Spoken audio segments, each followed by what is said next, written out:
그 고난을 무서워하여 멀리 서서 가로되 화 있도다 화 있도다 큰 성 견고한 성 바벨론이여 일시간에 내 심판이 이르렀다 하리로다. 아멘. 우리가 지금 읽고 있는 이 요한계시록 18장 말씀은 큰 성 바벨론에 대한 심판을 증거하고 있는 말씀입니다. 이 큰 성 바벨론은 누구냐? 요한계시록에 나오는 바벨론이란 단어가 나오면 이 두 가지를 떠올리시면 됩니다. 하나는 창세기에 나오는 바벨탑, 하나님처럼 높아지려고 하는 인간의 교만과 오만을 뜻한다. 그리고 바벨론은 뭘 떠올리시면 되냐면 솔로몬 성전을 무너뜨렸던 바벨론 제국의 느부갓네살, 하나님을 대적했던 바벨론 제국을 떠올리시면 됩니다. 그래서 이 바벨론은 뭘 뜻하냐? 인간의 교만, 오만과 탐욕을 뜻하는 하나님을 대적하는 모든 세력을 가리켜서 바벨론이다 이렇게 은유적으로 표현하고 있는 겁니다. 은유라는 말은 그 속에 여러 가지 뜻이 있다는 겁니다. 이 대표적인 바벨론은 누구를 가리키냐면 초대교회를 박해했던 로마 제국을 은유적으로 뜻합니다. 왜 그렇습니까? 구약시대에는 솔로몬 성전을 바벨론 제국의 느부갓네살 왕이 무너뜨린 것처럼 신약시대의 요한계시록에는 또 다른 바벨론의 후예죠. 로마 제국의 티투스라고 하는 장군이 돌 위에 돌 하나 남김없이 예루살렘 성전을 무너뜨립니다. 시대는 다르고 모양은 다르지만 똑같은 일을 했던 거예요. 로마 제국만 뜻하는 게 아니라 하나님을 대적하던 모든 나라와 열강의 왕들을 가리킵니다. 핵심은 뭡니까? 교만과 탐욕으로 하나님을 대적하는 적그리스도를 통칭하는 말씀이다. 이렇게 이해하시면 됩니다. 앞에 살펴봤던 27장 말씀이 로마 제국으로 대표되던 모든 열강과 열왕들의 최후의 심판을 기록한다면 오늘 18장 말씀은 어떤 뜻이냐? 그 제국의 권세와 짝하면서 부와 번영을 누리던 상고들의 심판을 말합니다. 이 바벨론의 추종자들입니다. 하나님의 자녀, 하나님의 후사가 아니라 바벨론의 후예들, 바벨론을 쫓아 사는 사람들의 심판을 말합니다. 23절에 보면 이렇게 되어 있어요. 너희 상고들은 땅의 왕족들이라 이렇게 말합니다. 단순히 장사하는 상인들만을 말하는 게 아니라 왕족들이라는 겁니다. 다른 말로 하면 귀족이에요. 요즘 쓰는 말로 하면 로열 패밀리입니다. 로열 패밀리. 이 바벨론의 길을 쫓아서 부와 번영을 누렸던 모든 특권층과 대재벌들이 받을 심판을 증거하고 있는 겁니다. 온 인류의 오만과 탐욕의 결과를 가리킵니다. 큰 성 바벨론이 왜 멸망했습니까? 그 음행의 포도주로 인해서, 음행은 뭐라고 그랬습니까? 우상숭배라고 배웠잖아요. 우상숭배가 뭡니까? 하나님 아닌 것을 하나님처럼 섬기는 것. 대표적인 우상숭배가 치부하는 것이다 이렇게 배웠습니다. 치부. 하나님보다 물질을 더 사랑하고 섬기는 겁니다. 영원한 제국이 없는 것처럼 영원한 인생도 없습니다. 우리가 이 세상에서 누리는 재물도 영원하지 않습니다. 큰 성 바벨론처럼 순식간에 무너지고 사라지는 것들이라는 겁니다. 시편 103편 17절 말씀입니다. 인생은 그날이 풀과 같으며 그 영화가 들의 꽃과 같도다. 그것은 바람이 지나면 없어지나니 그곳이 다시 알지 못하거니와. 성경이 말하는 진리의 말씀이지만 잘 받아들여지지 않습니다. 왜냐하면 물질의 위력이 너무 크고 매력적이기 때문에 잘 받아들이지 않는데 이것을 깨닫게 되는 날이 온다고 그랬죠. 세상에 믿던 모든 것이 무너지는 그날에 이걸 확실하게 깨닫게 됩니다. 그날에 깨달으면 너무 늦습니다. 그래서 요한계시록은 큰 성 바벨론의 멸망을 통해서 아직 기회가 있을 때 빨리 깨닫고 돌이키는 지혜를 촉구하고 있는 줄로 믿습니다. 어디로 돌이켜야 됩니까? 시편 103편 17절로 18절 여호와의 인자하심은 자기를 경외하는 자에게 영원부터 영원까지 이르며 그의 의는 자손의 자손에게 미치리니 곧 그 언약을 지키고 그 법도를 기억하며 행하는 자에게로다. 영원하신 하나님의 언약과 말씀을 준행하며 사는 삶이 될 수 있기를 주님의 이름으로 축원드립니다. 11절로 13절 누가 하나님의 자녀입니까? 하나님의 말씀대로 준행하며 사는 사람이 하나님 자녀잖아요. 근데 오늘 말씀에 나온 이 상고들은 누구냐? 하나님의 자녀로 사는 게 아니라 바벨론의 후예로 사는 거예요. 바벨론과 더불어서 탐욕과 오만이라는 삶의 방식을 쫓아 살던 상고들의 최후를 증거합니다. 이 대목을 메시지 성경이 이렇게 기록합니다. 상인들도 울고불고 난리일 것이다. 사업 기반이 완전히 무너져 내렸고 자기들의 상품을 내다 팔 시장이 사라졌기 때문이다. 그 상품은 금과 은과 값진 보석과 진주, 요즘으로 바꾸면 골드바, 금덩어리입니다. 비트코인, 실체가 없어요. 근데 그걸 막 사고 팔아요. 채권, 주식, 채권이 뭡니까? 빚 보증서잖아요. 그걸 가지고 투기하는 겁니다. 그런 상품들이 다 사라질 거라는 거예요. 또 고운 모시와 자주 옥감, 향나무와 상아와 값진 나무와 구리와 철과 대리석으로 만든 그릇, 요즘으로 말하면 뭐겠습니까? 명품 그릇, 명품 시계, 명품 옷 같은 겁니다. 수천만 원 호가하는 옷이 있고 시계가 있고 그릇이 있어요. 명품들. 그런 게 그날에 다 사라질 거라는 겁니다. 계피와 향료와 향과 모략과 유향, 또 포도주와 올리브 기름과 밀가루와 밀, 산의 진미죠. 맛집 투어라고 들어보셨어요? 해외에 나가가지고 막 사진을 찍어요. 나 이런 데도 가봤다. 맛집 투어. 그런 게 그날에 사라질 거라는 겁니다. 소와 양과 말과 전차, 요즘으로 말하면 뭐겠습니까? 수입 외제차. 그런 데다가 마음을 쓰는 겁니다. 그리고 종들과 사람의 영혼이라 그러는데 이 종들과 사람의 영혼은 노예를 말합니다. 우리가 보통 노동자라는 말을 쓰는데 직원은 노예가 아닙니다. 세상에 사람들이 소중하게 여기던 모든 것들을 다 나열합니다. 골드바, 비트코인, 채권, 주식, 명품 옷, 가방, 시계, 산의 진미, 맛집 투어, 수입 자동차, 수많은 직원들. 그날의 그 모든 것이 무가치하게 될 거라는 것을 증거합니다. 전쟁이 나고 재난이 벌어지면 그런 게 무슨 소용이 있습니까? 온 세상에 종말이 찾아오고 우리의 인생이 무너져 내리는 죽음의 순간에 금은 보아, 호의호식하던 거, 최고급 외제차, 수많은 부하 직원이 다 무슨 소용이 있냐는 겁니다. 그날에 다 부질없이 사라지게 될 거라는 겁니다. 14절 말씀, 메시지 성경이 이렇게 얘기합니다. 너희가 바라며 살았던 모든 것 다 사라져 버렸다. 그 모든 세련되고 맛 좋은 사치품 다 없어져 버렸다. 천 한 조각 실 한 오라기도 남기지 않고. 썩어질 것을 추구하던 삶의 방식이 그렇다는 겁니다. 갈라디아서 6장 7절로 8절은 이렇게 기록합니다. 사람이 무엇으로 심든지 그대로 거두리라. 자기 육체를 위하여 심는 자는 육체로부터 썩어진 것을 거두고 성령을 위하여 심는 자는 성령으로부터 영생을 거두리라. 반드시 그렇게 된다는 거예요. 썩어질 것을 위해 살았는데 성령을 거둘 수는 없고요. 성령을 위해 살았는데 썩어질 것들에 연연하지 않는다는 겁니다. 하나님의 후사로 산 사람하고 바벨론의 후사로 산 사람은 끝이 달라요.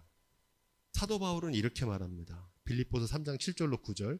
그러나 무엇이든지 내게 유익하던 것을 내가 그리스도를 위하여 다 해로 여길 뿐더러 또한 모든 것을 해로 여김은 내 주 예수 그리스도를 아는 지식이 가장 고상함을 인함이라. 내가 그를 위하여 모든 것을 잃어버리고 배설물로 여김은 그리스도를 얻고 그 안에서 발견되려 함이니. 모든 것을 배설물로 여겼다는 겁니다. 왜 그렇습니까? 그리스도를 발견하고 나서 진짜 고상한 거, 소중한 거를 발견하니까 주 예수보다 더 귀한 게 없더라는 겁니다. 그래서 그거다 어떻게 했다는 거예요? 배설물처럼 여겼다는 거예요. 버리는 게 아니고요, 초월하는 겁니다. 아이들이 어렸을 때 갖고 놀던 장난감, 철이 들면 그거 더 이상 안 갖고 놀잖아요. 딱지치기, 구슬치기 하잖아요. 그래서 딱지를 막 집에 쌓아놓고 구슬 이만큼 모아놨는데 나중에 커서도 그거 소중하게 여기는 사람 없잖아요. 그때는 되게 소중한데 나이가 들면 그거 별거 아니라는 걸 알게 되잖아요. 그보다 더 소중한 가치가 있다는 걸 알게 되는 겁니다. 그것처럼 우리가 지금 소중하게 여기는 부동산, 재물, 뭐 대단한 것 같잖아요. 특히 자본주의 사회에서 돈이 얼마나 대단한 것 같습니까? 어쩔 때는 하나님보다도 더 전지전능한 것처럼 생각하잖아요. 학벌, 외모, 인기, 사람들이 인정받고 칭찬받는 거. 참 매력적인 거지만 성숙하게 되면 그거 중요한 게 아니더라는 거예요. 더 고상하고 소중한 가치를 발견하기 때문에 그렇습니다. 그리스도 안에서 더 고상한 가치를 발견하게 되면 무가치하게 느껴진다는 겁니다. 사도 바울 그거 배설물처럼 여겼다는 거예요. 버리는 게 아니라 초월하는 겁니다. 주 예수보다 귀한 것은 없네. 깨닫는 지혜가 있기를 주님의 부탁을 드립니다. 이걸 언제 깨닫게 되냐면은 바벨론이 심판을 받는 날 그 상고들이 바벨론 심판을 보면서 깨닫게 돼요. 아, 저런 거구나. 나도 저렇게 되겠구나. 15절부터 17절까지 말씀. 그러한 부가 일시간에 망하였도다. 일시간에 망했다는 말을 메시지 성경은 이렇게 번역합니다. 단 1시간 만에 그 부가 모조리 날아갔구나. 큰 성 바벨론이 무너지는 걸 보면서 이 상고들이 통곡하면서 우는 겁니다. 이건 바벨론이나 상고들만 해당되는 게 아니라 오만하고 탐욕스러운 모든 삶의 동일한 종말입니다. 천년만년 살 것처럼 생각하고 내가 영원히 가져갈 것처럼 사는 그 삶의 결과가 똑같습니다. 18절부터 19절 이 대목을 메시지 성경은 이렇게 번역합니다. 아, 얼마나 대단한 도성이었던가. 저런 큰 성이 또 언제 있었던가. 그들은 머리에 재를 끼얹고 마치 세상이 끝난 것처럼 울었다. 이제 다 끝났다. 1시간 만에 모조리 다 날아갔다. 역사 속에서 위대했던 로마 제국의 멸망도 있지만 이 말씀은 에스겔 27장에서 비슷한 말씀이 나옵니다. 고대에는 해상무역으로 부를 많이 축적했거든요. 그 해상무역이 발달했던 두로에 대한 심판의 말씀과 오늘 이 말씀이 일맥상통합니다. 최근 100년 동안 인류는 역사상 가장 풍요롭고 편리한 시대를 살았다고 말씀드렸습니다. 지금처럼 잘 살던 시절이 없었어요. 이전에도 그런 시대가 없었고 이후로도 그런 시대는 없을 겁니다. 한마디로 우리가 살고 있는 시대는 이제 정점을 찍었어요. 온 세상이 이제 쭉 떨어지는 것만 남았습니다. 근데 아직도 이거를 못 깨닫는 분들이 있어요. 제가 이번에 동부연회에서 주제 강연을 하는데 핵심이 그겁니다. 이제 한국교회가 정점을 찍고 이제 떨어지는 시기가 된 거예요. 그러면 지금까지 해왔던 방식하고 달라져야 된다는 겁니다. 이제 다른 삶의 방식을 찾아야 돼요.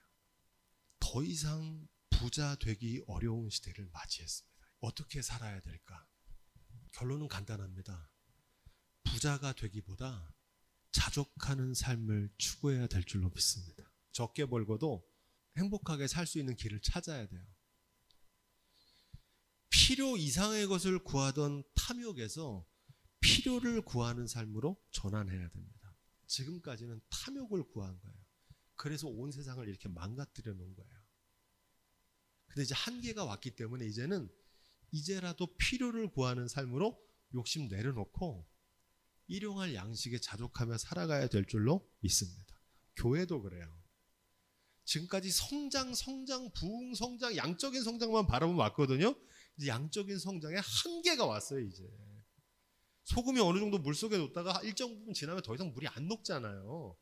포화 상태에 온 겁니다. 그럼 이제는 어떻게 해야 됩니까? 이제는 성장이 아니라 내적인 성숙을 위해 나가야 되고요. 거룩한 교회로 나가야 될 줄로 믿습니다. 아직도 성장을 꿈꾸는 분들이 있어요. 아직도 부자 되기를 바라는 사람들이 있다니까요. 이런 질문을 합니다. 하나님이 세상을 창조하셨는데 이 세상에 왜 빈곤과 가난이 가득한 건가?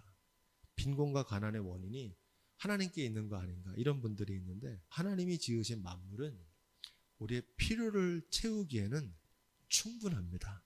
할렐루야. 하나님께서 그렇게 주셨어요. 근데 왜 기근과 빈곤과 가난이 있는 겁니까? 그 이유는 우리의 필요를 채우기에는 충분하지만 누군가의 욕심을 채우기에는 턱없이 부족하기 때문에 그렇습니다. 이게 지금 왜 어렵냐면 욕심 부리는 사람들 때문에 어려운 거예요. 지금도 세상은요, 나누고 섬기면 굶어 죽는 사람 안 나와요. 하나님이 만드신 세상이 가난과 빈곤이 가득한 이유는 필요를 넘어서 필요 이상의 것을 구하는 탐욕 때문에 그렇습니다. 교회도 마찬가지예요. 대부분 교회 성장이 그치니까 이제는 어떤 현상이 벌어지냐면 교회 쏠림 현상이거든요. 수평이동 교인밖에 부흥의 길이 별로 없어요. 부흥했다고 좋은 게 아니에요. 다른 교회 교인들이 이렇게 이동해 오는 경우가 많아요. 새로 세례 줘가지고 교회가 부흥하는 경우가 별로 없다고요. 우리 교회만이 아니고 이제 그런 시대가 돼버린 거예요. 분당 우리 교회 이찬수 목사라는 분이 교회를 50개로 나눠가지고 교회를 개척했어요. 그 이유가 뭐냐면 살기 위해서 그랬다 이렇게 말합니다.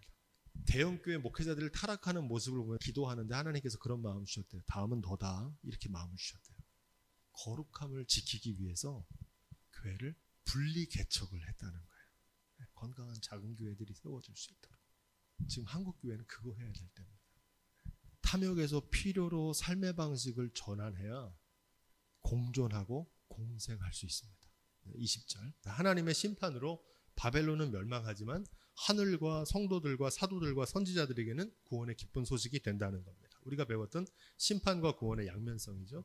여기서 우리가 주목할 말씀은 하나님이 너희를 신원하시는 심판을 그에게 내리셨다 이렇게 말합니다. 이 말씀이 중요해요. 신원하다는 말은 문자적으로 공정하게 재판하다는 뜻인데 법정에서 진실을 가려서 억울함을 풀어주는 걸 말합니다. 하나님께서 신원하셨다는 건 뭐냐면 성도들의 편에서 너희가 지킨 그 삶의 방식이 옳았다는 거예요. 말씀대로 산 게 옳았고 이 바벨론이 틀렸다는 겁니다. 바벨론을 심판하셔서 이 선지자가 옳았다, 이 성도들이 옳았다 하는 것을 그날에 판가름하시는 줄로 믿습니다. 하나님이 성도들의 편에서 옳다고 변호하시고 악인들을 징벌함으로 원한을 풀어주신다는 거예요. 그래서 하나님의 심판은 하나님의 공의가 드러나는 사건입니다. 그래서 앞으로는 심판이라고 읽을 때 뭐라고 읽으시면 되냐면 이건 하나님의 공의가 나타나는 거구나. 심판은 공의다. 21절입니다. 큰 성 바벨론에 대해서 큰 힘센 천사가 내리는 사망 선고입니다. 돌을 던지면서 너 끝났다. 너 이제 망했다. 최종 선고를 하는 겁니다. 마치 하관 예식 가면 집례자가 마지막으로 예배한 다음에 그 횡대를 덮은 다음에 하는 예식이 있습니다. 손고라고 그러는데 흙을 한 줌 저어가지고 흙을 뿌리면서 이렇게 말합니다. 흙은 흙으로 재는 재로 티끌은 티끌로 돌아갈지라. 장례식은 인생을 가장 정직하게 바라볼 수 있는 시간입니다. 모든 인생이 한 줌의 재로 돌아갈 수밖에 없는 존재임을 깨닫게 됩니다. 예외 있습니까? 없습니까? 없어요. 제가 얼마 전에 저희 할아버지 할머니 이제 산소가 오래되셔가지고 저희 아버지 계신 곳으로 옮기려고 관을 열고 그 할아버지 할머니의 유골을 보니까 유골이 깨끗하게 보존돼 있더라고요. 제가 그거 보면서 어떤 생각 들었냐면 앞으로 40년 후에 내 모습이겠구나. 그걸 볼 수 있어야 되는 겁니다. 그 영원하신 말씀을 품고 사는 거예요. 날마다 감사하며 사랑하며 기도하며 살다가 가는 거예요. 그게 잘 사는 길입니다. 22절 23절 이 말씀 무슨 뜻이냐면은 맷돌 소리가 안 난다는 건 이제 맛있게 요리하고 하는 일상생활 못 한다는 얘기입니다. 우리가 셧다운이란 말 들어봤잖아요. 코로나19 때 불이 꺼지는 거거든요. 꼼짝 말고 아무것도 못하고 일상이 탁 멈추는 겁니다. 인생의 셧다운이 온다는 겁니다. 우리가 삶에서 누리는 모든 일상의 즐거움이 무너져 내리는 순간을 은유적으로 말하고 있는 겁니다. 이 말씀의 후반부가 중요한데 이렇게 되어 있습니다. 내 복수를 인하여 만국이 미혹되었도다. 메시지 성경이 이렇게 번역합니다. 그녀의 상인들이 온 땅을 속여먹고 검은 마술로 모든 민족을 기만해 왔다. 여기서 마술이라는 말이 나오는데 제가 전에도 한번 설명했어요. 이 마술이 영어로 매직이거든요. 매직. 돌이 떡이 되게 하는 매직. 비트코인이라는 게 실제로 손으로 잡을 수도 없는 건데 컴퓨터상에 그 비트코인이라는 게 있다고 치는 거예요. 왜냐면 실상이 없는 거니까. 주식이나 채권도 마찬가지잖아요. 주식이나 채권을 투자하고 부동산도 투자를 할 수 있어요. 근데 투자하고 투기하고의 차이 말씀드렸잖아요. 투자는 최소한 10년, 20년 묵혀두고 그 회사와 같이 성장하는 게 투자입니다. 그러니까 그렇게 안 하잖아요. 일확천금을 노리는 거예요. 내 복수를 인하여 만국이 미혹됐다. 불로소득, 대박. 다 이게 만드는 비극이거든요. 하나님의 심판으로 이 바벨론의 허상이 드러나고 외면했던 진실이 드러나는 일이 벌어질 거라는 겁니다.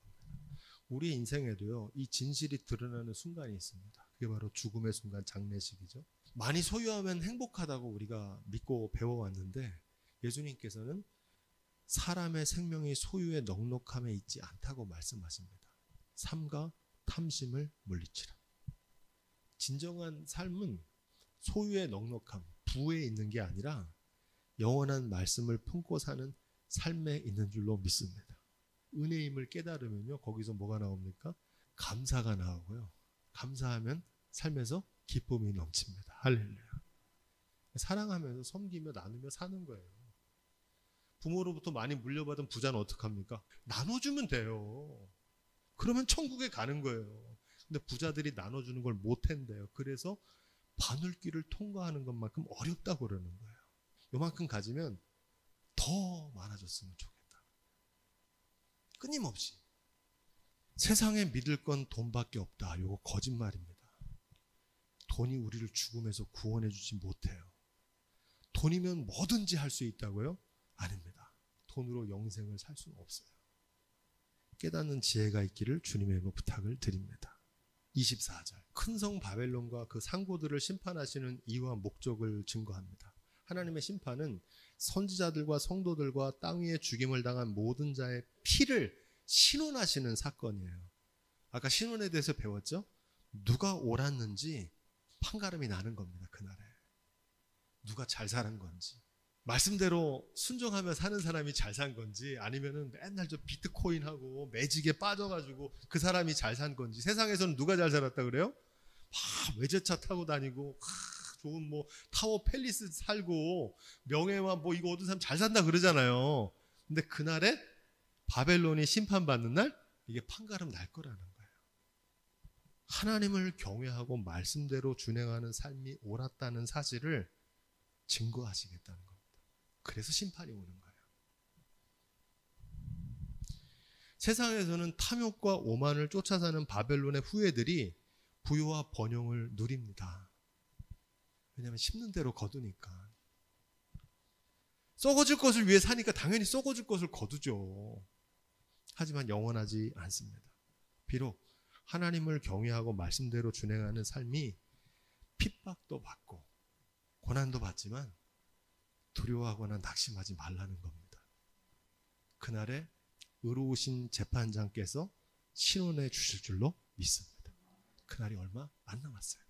이 믿음이 저와 여러분 가운데 있기를 주님의 이름으로 축원드립니다.